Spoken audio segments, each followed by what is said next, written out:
depending on where I am in the world. Good morning, good afternoon, good evening. Welcome to Kapoq's webinar series. I'm Shelby Rothenberg, Director of Customer Success at Kapoq. I'll be the moderator today. So we have an exciting session lined up to talk about the ins and outs of Amazon's recent decision to terminate certain vendor accounts, right? It's not the first time this has happened, but it's abrupt and creates, challenging reality for brands experiencing this. So what we want to do today is help you wrap your head around all the things that you need to do now or in the future, should this happen to you or your clients. So starting with some introductions, both of our guests bring a wealth of experience in the Amazon space into this topic, and I'm sure you'll find their insights valuable. Joining us, Courtney Taylor and Corey Thomas, thank you both for being here. Welcome. Thanks for having us, Shelby.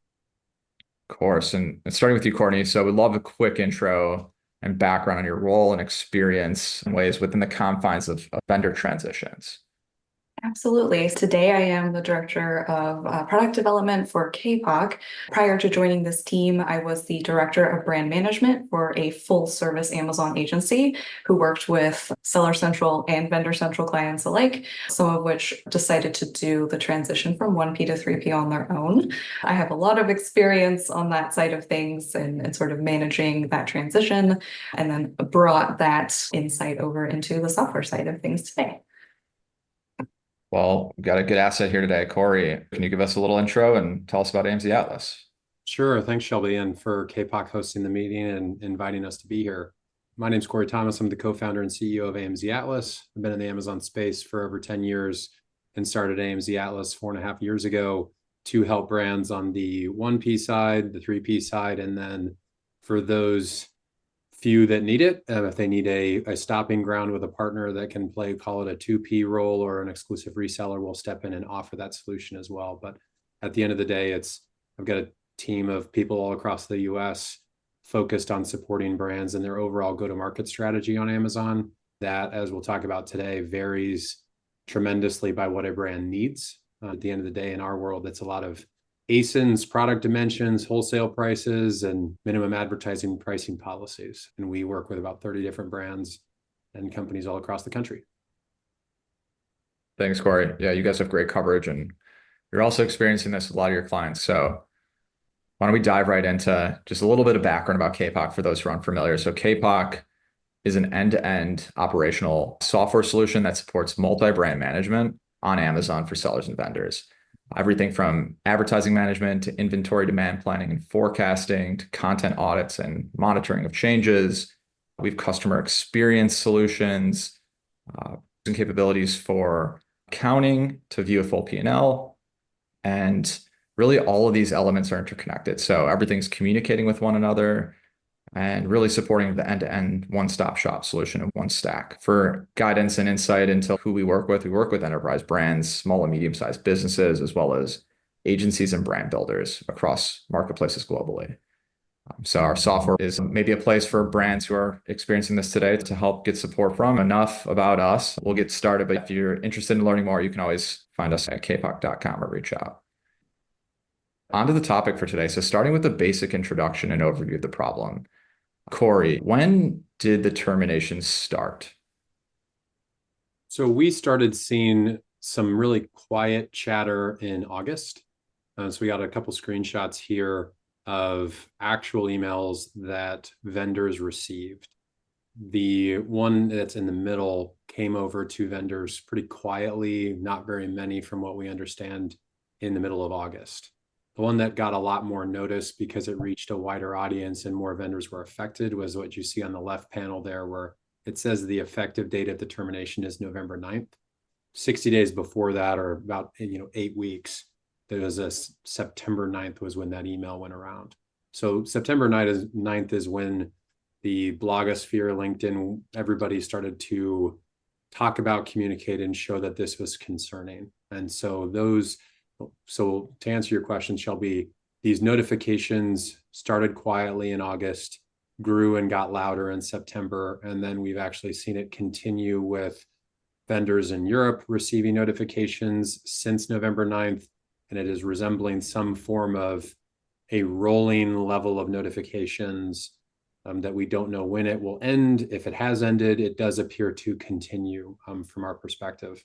with varying lengths of termination notice. The US vendors are getting 60 days notice to receive termination.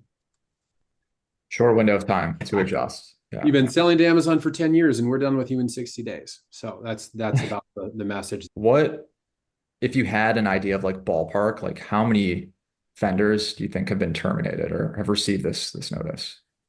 It's really hard to tell. I think it's indicative of how quiet the notifications were in August, that no one was really talking about it. That tells me that was a smaller sublist. And then clearly more got notified in September. And we expect it to be, if you, between different people that I've talked to, between other people that are, commenting at some of their vendors, it looks to be smaller and medium-sized businesses with sub $5 to $10 million in wholesale orders annually. I have not heard of any brands larger than that receiving termination, to be clear. So I think it's unclear exactly how, if you are a brand that received this or a vendor, why you received it. But it is the smaller to medium size vendors are in the crosshairs of this situation. And then are there variables of profitability or size of catalog? Those things are unclear. So I think it's unfair to say we know specifically who's going to get a notification, but it does appear very clear that more will receive notice over time. Over the next 60 to 120 days, I would suspect that we're going to hear more about people being terminated. Yeah, it's interesting that it's maybe not over yet, right? I'd be really surprised if it's over. Yeah. Do you have hypothesis, like theory, why Amazon is doing this too? Well, to some degree, I mean, this is external. If I were to analyze why, when Amazon let people go and did their big headcount reductions last year, right, a lot of that was disproportionate to the retail team. So the retail team, or the 1P headcount, has been reduced. Meanwhile, services on the 3P side have expanded. I think it's fairly clear that Amazon is not going to grow its market cap by becoming a bigger retailer. If you look at Amazon as a multi-trillion-dollar company, their market cap's greater than the 9 largest publicly traded retail companies combined in the US. So Walmart, Costco, Kroger, go down the list. Like, Amazon doesn't need to be a bigger retailer to get to its goals. And so that means 1P is not the source of revenue generation or market cap accretion for shareholders. So I'm of the opinion that every bit of brand that can go from 1P to 3P, where Amazon takes an inventory risk to make margin, to getting services revenue, enabling sales on 3P, is pretty valuable for them. There's no risk of the inventory not selling. They get paid a % of sales regardless. So 3P is incredibly attractive to Amazon from my perspective. Now, where does that stop? What does that mean? I don't think Amazon's going to rush to reduce their vendor count any faster than they want to, but I don't think it's going to stop. 3 years from now, I would be shocked if there are more vendors with Amazon in 3 years than there are now. I think it will be bigger vendors will still be there, and everyone else will have to find their way on 3P. Yeah, it's, in the grand scheme of things, it may seem small to Amazon, but to each individual business, it's a big deal. 100%. It's a huge deal. Yeah. And unfortunately, like, I look at this termination notice, it seems what's done is done, right? There's no negotiations, there's no turning back, right? Yeah, and one of the challenges here, we had a couple clients who received them. The good news for them was they were already on their way to transition to 3P anyway, which we'll talk about some of the reason why, based on the economics, they were already on their way. But one of our brands that received the notification, by day 30, Amazon had removed all the items from their catalog. So they weren't even able to edit the content for products Amazon was still buying. So in the midst of the termination 60 days, Amazon was already removing capabilities from that vendor, which is concerning. Again, it's not surprising, but it is concerning that a brand could lose access to their catalog and then lose clearly the customer that's been purchasing that inventory for, over a decade. Right. No, it's interesting. You think like the brands that are maybe focused on the 1P model, right? They might not be super familiar with the benefits of going 3P. Why don't we kind of segue into some of that? I think, 1P versus 3P, there are benefits to both, but what are they? If you and Courtney can jump right in. Yeah, and I think, this is certainly even right in the wheelhouse of what Kapoq's solution provides, of where you support both from a software, or in our world as an agency and service provider doing both. Is there is quite a bit of difference, but a big core fundamental difference is who owns the inventory. And that's why it's the first bullet point, and probably the first place that a brand should decide or think about in terms of any transition. It's who owns the inventory. In a traditional 1P environment, where vendors sell to Amazon, Amazon's the customer and the holder after the purchase order has been fulfilled. A brand selling on Seller Central or the 3P strategy is responsible and owns its own inventory. And that means that can be a dramatic change, or some companies are super comfortable with that. Courtney, would there be anything from the experience you've got or your seat that you see from an inventory perspective is really different from that, or where would you add to that?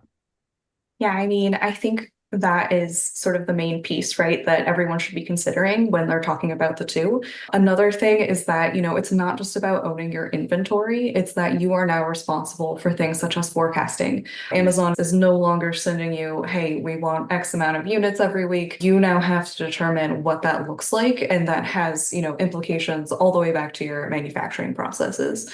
So there's certainly a lot in inventory alone, but on the other side of that, when we're talking about Seller Central, the 3P side, control is like the number one word, right? Like, you have more control over a lot of these aspects. So you are choosing your promotions and what those discounts are. You are choosing your pricing that best fits, your margin goals. And so there's a lot more you can do on the 3P side, but again, it stems down to your point of, it depends on what you're comfortable with doing. Maybe it doesn't make sense for you to do all of those things because you always have Amazon handle it, or you're just not familiar with it. So there's certainly a lot of considerations on that side. Well, and maybe that is a way also to tie into here these other bullets. Is the termination notice is shocking and is uncomfortable for those that have received it. And I'm sure, for the people watching this, if you're concerned you haven't got it, but you're afraid you might, that's uncomfortable. But I would say, and we've got a few examples further on of showing how 3P might just be the best thing that's ever happened to your business. It is actually a huge unlock if you can afford the transition. Like, there's a big if, and we can talk about why, but things like advertising, promotion, pricing, payments, daily operations, I wouldn't say that 3P is easier, but to Courtney's point there of control and the ability to really drive the business, I'm a huge proponent of 3P. Now, does that mean the termination notice isn't really uncomfortable, hard, or urgent? No, I'm not trying to make light of that. But I do think there are going to be brands that will be much better off as they move from 1P to 3P, as long as they find good support in doing it and then have an effective strategy. I think brands will look back and say, wow, that was actually a really good thing for us, because now we have greater control over our advertising. We can put more money towards advertising because our margins are better on 3P. So now we can grow again instead of frustrated over the lack of our ability to increase costs because 1P has rejected those for 4 straight years. It's hard, make no mistake, but you have greater control also, which is flexible and helpful in many cases. For sure. And I feel like we're barely scratching the surface here. Like, we could probably spend all day just talking about inventory or promotions, pricing. So yeah, I think exploring what makes sense to each individual business and the status and the standing they're at is really important and crucial to navigate and be open-minded to. We put together a few breakdowns of unit economics across different product types. I'd love to understand when an individual business is exploring the options out there. You break down the differences between selling via 1P or 3P and the costs that are incurred and experienced. Yeah, so we put together a few examples, and I think this is one of the things that, if there's one leave behind or one thing I would challenge a vendor to do, whether you've received a termination notice or not, you should have a sense of what it means for you financially if you were to receive a notification. And you might not. Maybe you're a $20 million brand and you don't receive a termination notice ever in the next 5 years. It's still a good idea to know whether 3P would be more financially profitable or worse for your business, because that gives you an indication of your options. And we see in our experience of supporting brands in the transition, stepping in and acting as a customer for them or getting them to their own 3P account, a lot of it comes down to the boring math of unit economics. So this is the first example of what I would say where, we have a client in this kind of bulky, large, heavy category where 3P is all bad. Like it kind of full stop from a math perspective. And I'll walk through what each of these look like and then show you some other scenarios where 3P is really positive. And so let me explain a little bit of each of these rows and what they mean. And so that you can do your own math afterwards, because that doesn't cost you anything but a little bit of time. So in an example like this, let's say it's a box of 37 pounds of cat litter. This would fall into, on Amazon's 3P, anything that's over 20 pounds as a unit is considered a large oversized item. So that's the size tier, large and bulky. On the Vendor Central or 1P model, the sell price might change. They exist in a Amazon purchase price or cost. In this case, we'll just assume it's roughly 60 cents on 60% of the sell price. That's going to vary, but ultimately it's your wholesale price Amazon buys from. We'll say that's $20.15 in this example. Those brands then have a series of allowances as vendors. The most common three are co-op allowance, allowance for freight, and allowance for damages. Sometimes there's others. There can be minimum margin guarantees. There can be SVS. But something that we advocate for is brands should take their wholesale price by item, take away the allowances, and get to their net revenue number, which in this case, as an example, is $15.72. Then stub in the product cost. Well, I'm just assuming here that the product has 20% margin, so that would make a COGS of $12.58. So this brand for this product has a net profit of $3.14. Again, do this for yourself, but that's the 1P economics on the left side. Yep. On the right side, this is okay, it doesn't cost us anything but time, but what happens if we switch sides? We took our 37-pound box of cat litter to Seller Central or the 3P model. And what you have in dark blue is the same item at the same price, but how does it break down for the brand itself? If this brand were to sell for itself, the revenue they generate per order is $33.59. Then there are these different fees. So Amazon charges a referral fee, which in most categories is 15% for the pleasure of doing business on the platform. There's also what's called an FBA fee. And the FBA fee is fulfillment by Amazon.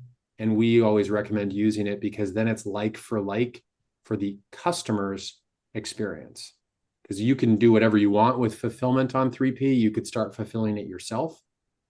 But that's not what your current customers on 1P experience. That nice Saturday delivery or subscribe and save is built off of Amazon doing the fulfillment. You then have to get the product to Amazon's fulfillment centers to do the fulfillment. And that's inbound transportation and this inbound placement fee that Amazon instituted this year. Inbound transportation and FBA fee are all predicated on the unit's dimensions and weight. So that you'll see why those are so expensive. There's monthly storage with Amazon, where you pay based on the cubic feet that you have in storage at their facilities.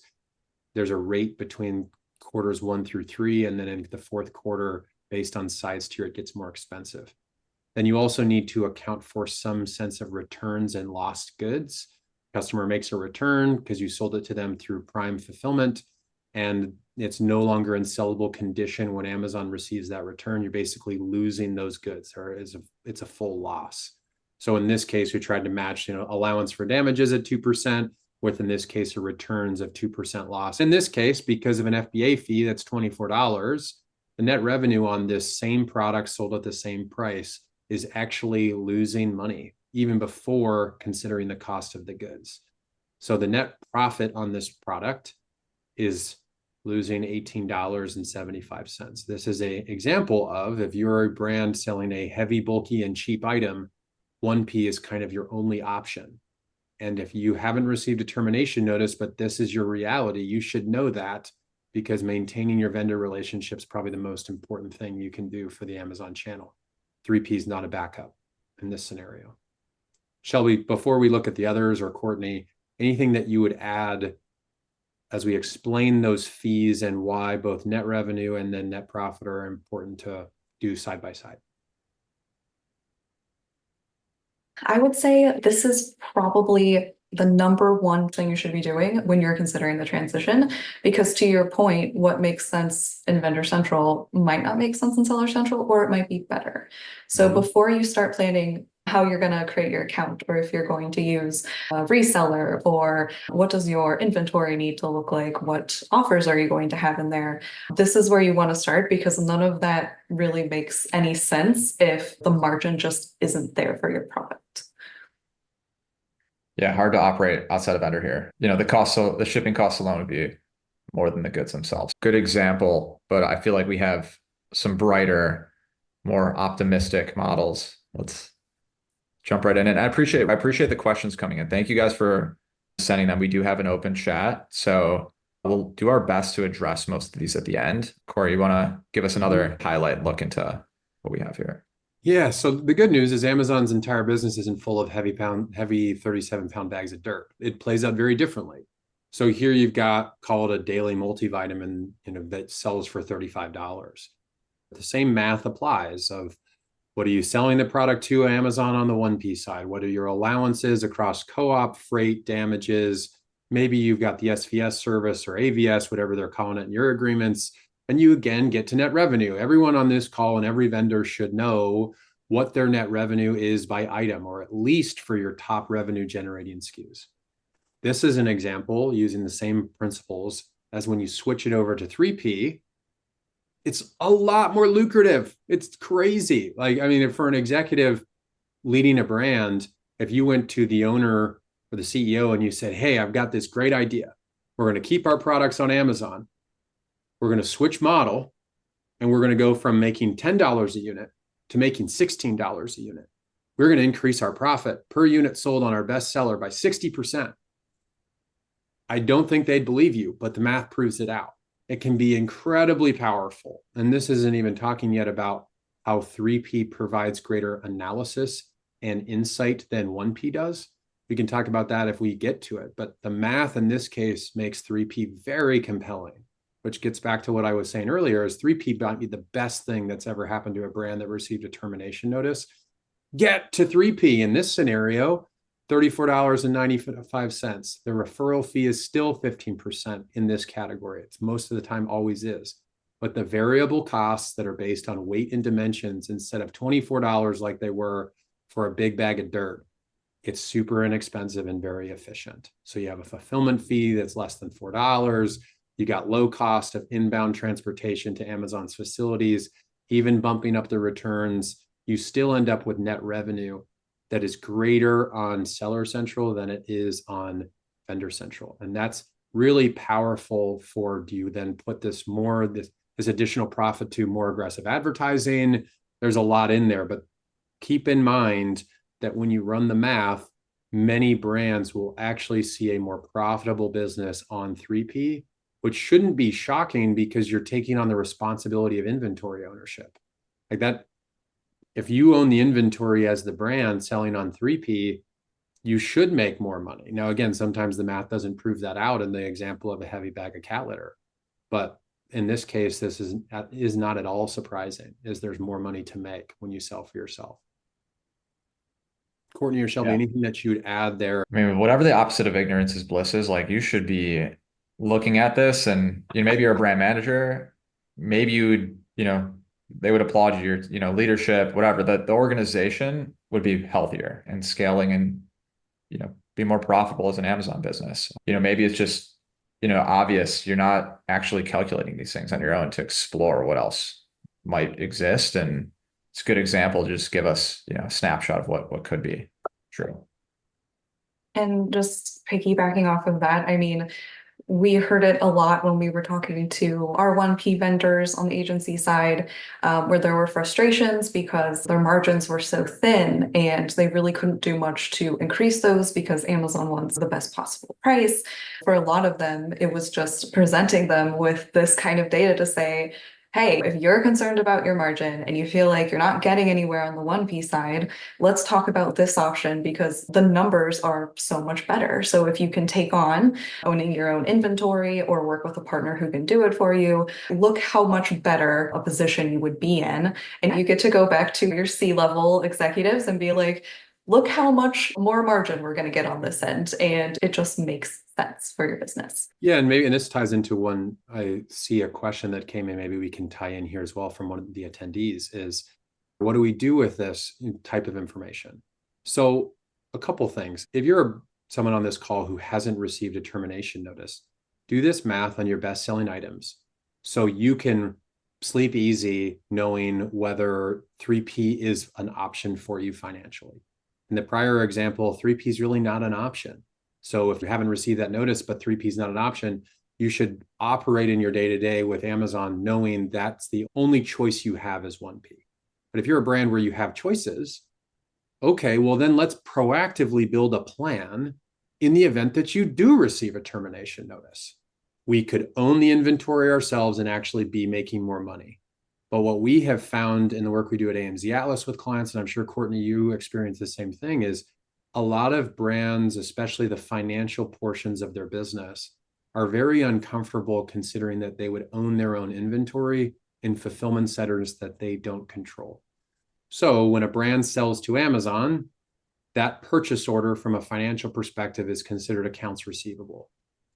Banks will lend against accounts receivable balances, and there's a whole financial component to that.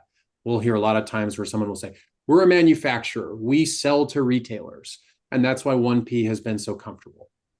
Going to that same executive finance team and saying, hey, I found a bunch of new money, but we've got to own our inventory in 30 fulfillment centers all across the US that are controlled by Amazon. I've sat in boardrooms with CFOs that are like, I don't care how much more money we're going to make, we are not doing that. We feel like we don't have an option. Well, that's why, to what Courtney mentioned of having a partner, that's a really important element in here is there's the 1P strategy or the 3P strategy, but your products can be on 3P even if you're not the seller. And reselling is as old as Amazon is, but that's something that we also offer at AMZ Atlas. We support brands that are on 1P. We support brands that sell for themselves on 3P. But we also have brands who have come to us and said we can no longer be on 1P for some reason, whether they were terminated, whether they couldn't pass through price increases that they need to, some issue caused them to need to leave. We can purchase that inventory from them and then act as their seller on 3P as our own independent business. So AMZ Atlas today functions as that for different businesses. And there are tens of thousands of resellers with varying strategies, but you can get products to 3P without needing to be your own seller. And an example like this of a daily multivitamin, there's enough margin in there for someone to purchase from you at the same price that you get from Amazon and make their own money. So you end up with diversifying your customers for who is selling to the Amazon consumer, and it doesn't all have to be 1P. So again, I'm a huge proponent of an example like this where 3P is more lucrative. It does not have to be that the brand goes and sells for itself, especially if they're uncomfortable at the brand level of owning inventory in facilities they don't control. That's usually, and that's what I would do as a quick follow on. You run the math and you see 3P is better or equal to 1P economically. The immediate next question should be going to your owners, the CEO or your CFO, and say, would you be comfortable owning our own inventory in a warehouse that you can't audit? And if the answer is no, that forces you as a brand to find a 3P partner, not yourself. Yeah, That makes perfect sense to me, and was also when I was on the agency side, we operated in a very similar fashion to you in that we also sometimes were that 3P partner because they couldn't do it themselves for whatever reason, but they still wanted to explore the 3P side. Follow up to some of this, like the hybrid model, Amazon historically has, made it difficult to operate in both 3P, 1P simultaneously. Like, is that still black and white? Is it still true, or is there middle ground? Yeah, in our experience, what we have seen is Amazon still doesn't like a brand itself to have a seller central account in their own name and a vendor central account in their own name. Sometimes a brand will try to start one and then it'll get caught. So in our experience, hybrids as a brand, if you're Acme Corp and you have a 1P relationship and you open up a 3P, that is a precarious position and your 3P could become inoperable. That said, resellers are not associated with your business and it's an entirely different strategy. So that is another option that is out there to explore. There's a whole community of brands or sellers providing those services or resellers. You know, Amazon, I guess, to point blank, hybrid is risky for the reason that Amazon has shown an unwillingness to let that same company operate its own selling account through 3P. That doesn't prevent resellers from purchasing and selling. So you can still diversify away from 1P, but you just have to be thoughtful about how you execute that strategy. Shelby, does that answer the question that you posed kind of the precarious nature of a hybrid account on behalf of a brand? It does. Yeah. You think about, maybe the pet brand that sells the kitty litter, but also sells the multivitamins, right? They're covering a, broader catalog, and maybe there's options to explore for, to continue to maintain 1P and maybe confine, right, some of the products that they do sell to Amazon. Or a multivitamin for kitties. I love it. Exactly. Cats are and dogs. I mean, people love to treat them like humans. Yes. It's a big category, but it's interesting just to hear that, there are maybe some challenges you could experience going down the pathway, and what should you really consider? Yep. I think you have one more example here that maybe this is like a middle ground in a way, like. Yeah, this would be, and we'll cruise through so we can keep, be respectful of everybody's time that is here. But again, this should just reinforce. Now in this example, it's a real small item, but the price is a lot lower. So it's not, then the net difference is significant, but not as lucrative. The math matters. I mean, I think that's the takeaway. Run the math. It doesn't cost anything but time to run the math of your products. And, there's further in, we've got an example, and we have on our site a calculator to help brands evaluate this quickly, is to see if it would improve them. This is on the AMZ Atlas page. We have a basic overview. It's an oversimplification, but you drop in a link to your product, the wholesale price that you operate with, the price that the product is typically selling for, be it your MSRP or your MAP price, and then the total allowances. The whole goal here is that we can quickly run for you what we've talked through of, is 3P an option? We put in the cat litter example, the outcome's going to be, I say this tongue in cheek, but good luck with 1P, that's what you've got. The other options, when it's more of our multivitamin or our cell phone case, here are your options and some recommendations. So if this is helpful as a way for everybody to get to answers fairly quickly, it's available for you to run, knock yourself out, do your top 10 products and see what that means from an overall strategy. Yeah, I love the plug and play. Like that's, quick way to get an estimate of the viability between the two, 1P, 3P. And of course, right, consider having a plan B. Corey, you're in the space, and as an agency owner operator, come across challenges all the time that you work with for clients who maybe experience a termination, who are considering alternative ways to sell on Amazon. I'd love to kind of get an understanding of what some of these challenges are, baseline of some of the hot topics that you experience. Yeah, so this is maybe another reason why I would challenge everyone on this call or who's thinking about this. Know your options based on math first, because it then tells you what's possible after the fact. There's like an old Price is Right game called Plinko, where you dropped a chip and it moves around this pegboard.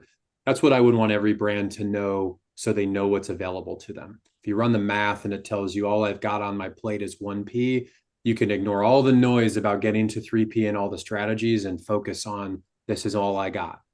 If instead everything is available to you, then you can start to ask some of these other questions. And if you're one of those unlucky vendors that got effectively a nasty gram on a Monday saying you've been terminated and you have 60 days notice, you really have to move quickly to decide how is your product going to be sold on Amazon moving forward. If you're uncomfortable owning your inventory, I wouldn't even start opening a seller account. I would instead look for a partner who will sell on your behalf. Because at the end of the day, getting to 3P requires inventory ownership.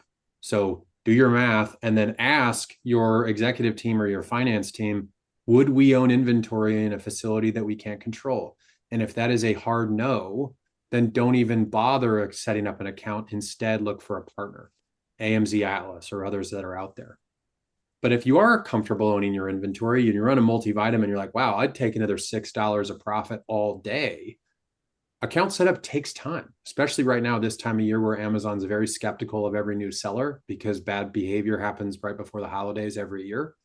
It's going to take you every bit of 30 days to open an account. Amazon forces you to get on a Zoom call. They'll force you to hold your ID up in front of you to show you're a real human. It is an onerous process to open a third-party account. And that's just to open a shell. Then the real work starts of adding all of your items, setting up logistics workflows, monitoring your inventory, the real work from item setup, transferring information, inbounding inventory, standing up an ad strategy. There's countless things you could do. But I come back to the two basic questions is it worth going to 3P? Does the math say it's a good idea? And will your executive team approve you owning inventory in warehouses you don't control? If you have an answer to those questions, the math works for 3P, but we're not comfortable owning inventory, you have to find a partner and you can ignore everything else. The partner will know how to do it. If you're comfortable owning your inventory and 3P is more lucrative, then also find someone who's facilitated these transitions. It's like we have at AMZ Atlas as well, or there's lots of agencies that do that, because then they'll help you with this. It's nearly impossible to teach yourself this within the 60-day termination window you have. Like I can't see anyone without this experience already in their building to transition successfully, set up their entire catalog, and then inbound inventory all within 60 days before the POs stop flowing on the 1P side. Just not going to happen. So find a partner that you're comfortable with that will help you get there. One way or the other would be my recommendation. Shelby, does that make clear some of the suggestions without overcomplicating it with 100 variables? Yeah, I think the last piece here is interesting too, right? You've been operating in the vendor realm for a given period of time, and there's a lot of historical data there that can be leveraged, right, to help you make decisions, to help produce some of those forecasts. And, Courtney, I know we, from initial integration stamp down data, but like what should we be looking at maybe in downloading? Is there crucial reports that you'd recommend or just things in general that you want to have a snapshot of? Yeah, I would say, there is a full suite of retail analytics available in Vendor Central, things where you can view your sales and your glance views and things over time. Those are the things that you should be downloading. Corey kind of alluded to this earlier. There is so much better data available in Seller Central and Vendor Central, but you still want to get what you can out of Vendor Central while you can. Understanding that Amazon only goes back so far with their historical data. So every day you're losing a day on the back end, right? It's only the 2 years or 1.5 years that you can go back, and that's a moving target. If you haven't been downloading that data, you are now losing out on that history. And that is why, as you mentioned, Shelby, one of the things that Kapoq does when you hook a vendor account up with us is we start stamping that data. So we save it, regardless of if Amazon was deleting it, not making it available after a certain amount of time. All of that for you is saved within the Kapoq system. So, and we do that because of the look back periods, and that window is even smaller for your advertising. So we do the same thing with your advertising data as well. But if you don't have a software solution in place that's doing that, or if you haven't been downloading that data, you're going to find yourself in a precarious position potentially, because as you start losing access to things in that account, you're also going to lose all of that great data that could help you as you're determining what the best steps are on the 3P side. And I would double click on that. What you said there, Courtney, is if you're a brand on this call or a vendor and you didn't receive a termination notice, but you're not consuming your data, it is just as important as running your math about whether 3P is viable to start making the data flow. And the good news is that, Kapoq's great at containing that data and then letting you look at it whenever you need it. Like tomorrow, you will have lost 2 years ago's information. And the next day, you will have lost another day. And the next day, you'll lose another day. You cannot go back in time indefinitely. You are limited to a 2-year look back. So turn it on, and then you can figure out what to do with it later. But that is a basic thing that you should do on a 1P side, is you should have a separate either your own database or rely on someone like Kapoq as a vendor, get that information flowing into your own data warehouses so that then you can, 6 months from now, I got to get to 3P because I got a termination notice. Well, what's really nice is you're going to have 2.5 years of history at that point to look at any moment's notice to then make plans for the 3P side. Because Courtney, you said it at the top, a 3P seller is more responsible for their own business's success than they've ever been before. You can't rely on Amazon's purchase orders on a Monday morning to scramble to fulfill as your plan. You have to inbound your own strategy and know what you need to ship. So, I mean, again, Courtney, you led with that at the beginning, but turn on the data flow. I can't stress that more. Yeah, it's a lot of data there, right? You have larger catalogs with unique products that have seasonal behavior. That data is important, help you formulate and forecast for what's to come if you're transitioning.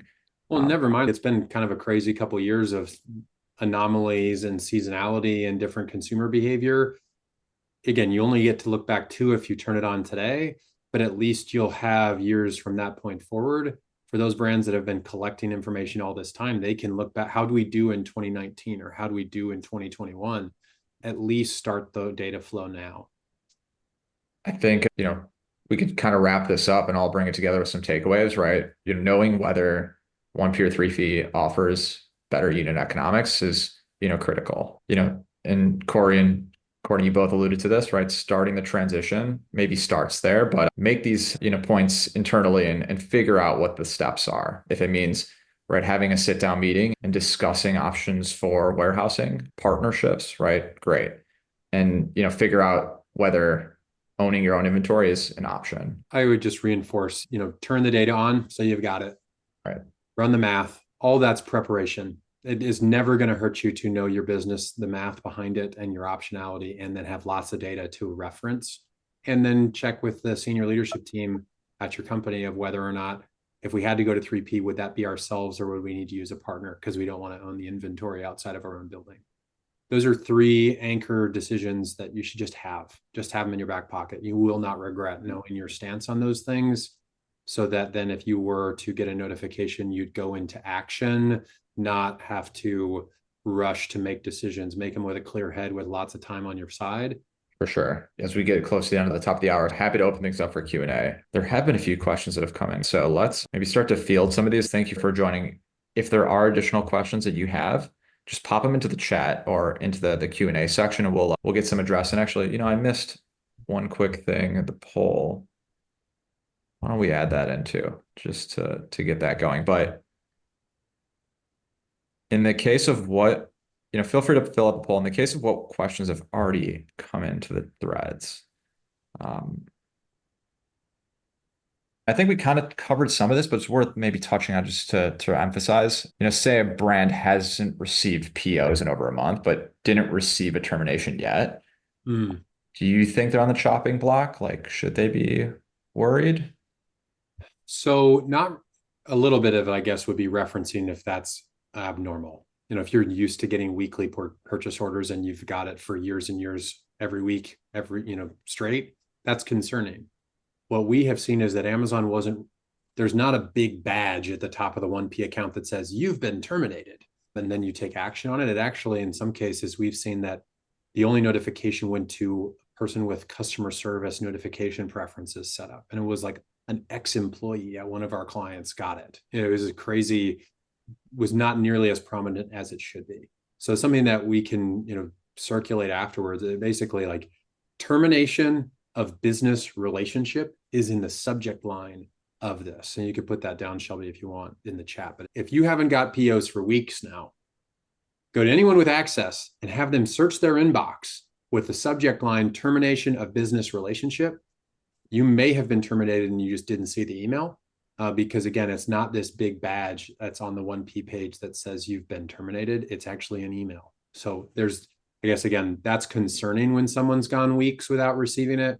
I would start digging in the email addresses based on different users because you may have been terminated. You just didn't see the email come through. Yeah, definitely appreciate the response. And hopefully that answered that individual's question. I'm typing it in here in the chat of what that. search termination of business relationship is the subject line of that email. Great, thank you. And I think one other question that came in, like who is Vendor Central still good for? Does it make sense for certain brands to try and hold on to the relationship with Amazon? Is it still a place where like businesses who are not on Amazon today could still partner with Amazon? If a brand has not established a 1P relationship and they came in, at least asked me like, what would you do? I would go to 3P almost, and unless you're selling bags of dirt, like go to 3P because the access to information is better. Now, if you're a legacy 1P brand and you're still there, I mean, Amazon putting its weight behind your brand and partnering with you can be really powerful. There are some huge success stories. But I think it is important to recognize how important you are to Amazon. Are you a tier 3 or 4 brand? I mean, be self-actualized and look in the mirror. Are you a challenger brand, or are you the big brand that Amazon feels it needs to have? I think we just have to be self-aware about what that is. There's also a huge threat and a lot of disruption on Amazon's marketplace from manufacturer or to direct consumer challenger brands. I mean, there's some brands that didn't exist 5 or 6 years ago, and because they went 3P, they're hundreds of millions of dollars on Seller Central. I was on a call earlier this week with a client, a prospect that was concerned about their 1P business, hadn't been terminated, but their words were, we feel stuck with 1P. We're a 60-year-old company, and our competitors on Amazon that are 6 years old are now 5 times our size. It's like, well, I'm not surprised because they have access to daily sales information. They have access to better data than you do on the 1P side. So I guess my simple answer to that question of, is 1P still a good idea? Yes, but make sure that Amazon treats you like you're an important vendor of theirs. If you don't have a vendor manager, or you haven't had any human-to-human interactions or top-to-top conversations in a long time, that's concerning to me, because Amazon can let you languish while the marketplace moves to 3P, which is in many cases, as we saw, if you're selling a multivitamin, a lot more profitable, more dynamic, and better access to information. Give me that all day long and I'll beat a brand very quickly by making faster and better decisions over time. It's like compound interest. So I'm a huge 3P proponent if a brand gets there. Maybe I think my perspective. Yeah, no, it's great. I think all in all, there is a light at the end of the tunnel. Like if you are experiencing maybe some challenges, there's positive sides to this that you can spin, and it's maybe a little bit about learning, right? It's a little bit about exploring the other options. And I see one additional question that came in, and maybe we'll wrap after this. So in cases where an unknown reseller is sending directly to Amazon, is there anything you've found to do if you can't identify who it is in the supply chain? That can be pretty, that is one thing that is difficult that we didn't get to, and it'd be its own webinar altogether, is control over distribution and your customers leaking product onto Amazon, whether that's to Amazon on the 1P basis or selling for themselves under a pseudonym DBA name. That's a big part of this, is to get control of that. Authorization agreements, getting all of your customers to sign internet authorization agreements is really important, because then you can legally enforce where they're allowed to sell or not. Again, I'm not an attorney, but I know some good ones. So we should talk, maybe that's an opportunity to segue to our contact information, Shelby, is authorization and controlling who sells on Amazon is an important additional layer to this, but that's its own brand specific. What are you able to and comfortable doing from preventing your resellers from selling on Amazon? It's possible. You just have to follow through on that effort. For the attendee who posted that, there's things you can do to get control over it. Yeah. Brand gating, I think all the details into MAP policies and enforcement. Again, yeah, we can definitely offline maybe provide some guidance and pointers and have conversations. So in closing, covered a lot of ground today, and we hope this has been very fruitful for everyone in attendance. So thank you for being here. And, Corey, Courtney, thank you both for being here and sharing so much knowledge with us. We will be passing along more materials post session. We'll have this as a recording available. And again, you can always contact us at Kapoq on our website, or, reach out to us via LinkedIn. Feel free to reach out to me directly. If you just do Corey, Corey, at amzatlas.com. I will get you to the right person on my team or answer it directly if I can. It's a great place to start. Amazing. Well, thank you both again. This has been super valuable. For those of you who are navigating this, hope this has been helpful in helping point you in the right direction. And until next time, I hope you have a great rest of the week. Thanks, Shelby. Thanks, everybody. Take care. Thanks.